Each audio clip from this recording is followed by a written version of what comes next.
Mm-hmm. But again, the procedures for foreign adoptions became very difficult in the last 20 years after the United States signed an international treaty about adoptions, and the number of foreign adoptions by American citizens dropped by about, I'd say, 50% or more. Many less adoptions than used to be because of this new treaty about international adoptions.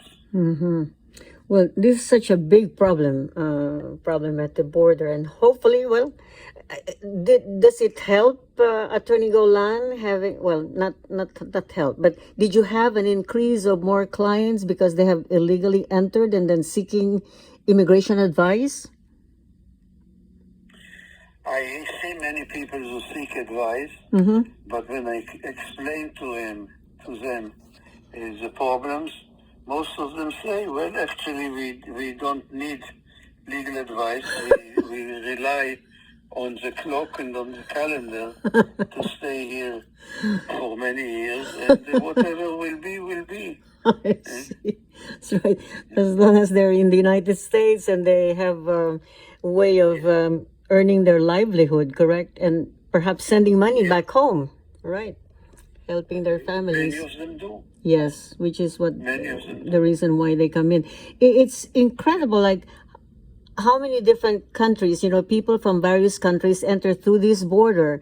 As you said, from China, from Ukraine, from Russia, and they come all the way because.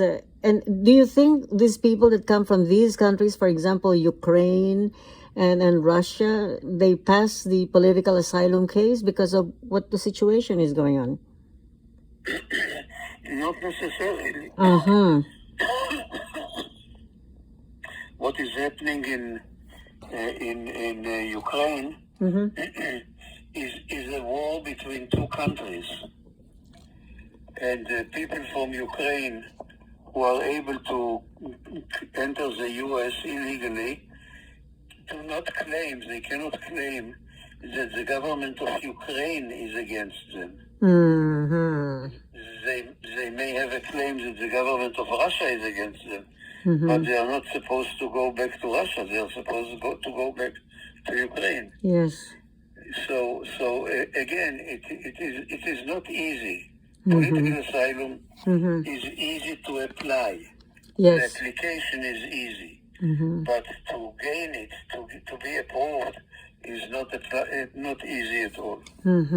Wow, what a tight situation. We're talking to Attorney Jack Golan of Hopkins, Shamir and Golan Law Offices and explaining about the situation right now on immigration. For those people who have been asking questions, we will be asking Attorney Golan some of the questions that you have raised. In the past, Attorney Golan, we've had frequent questions about people who actually are still waiting for the legalization of their, they stay in the United States. However, one particular individual is just waiting for the final interview, but then his mother died and would like to apply for a parole visa. Is that something that you would advise, Attorney Golan? Because what happens if he is not able to re-enter? You don't give me enough information to know what we are talking about. Is this person in the United States? The individual is in the United States and was petitioned by a company and now pending, on a work visa. And he said that he already has a scheduled interview with the immigration maybe 3 months from now. However, unfortunately, news came in that his mother died. And he really doesn't want to leave and reschedule the interview.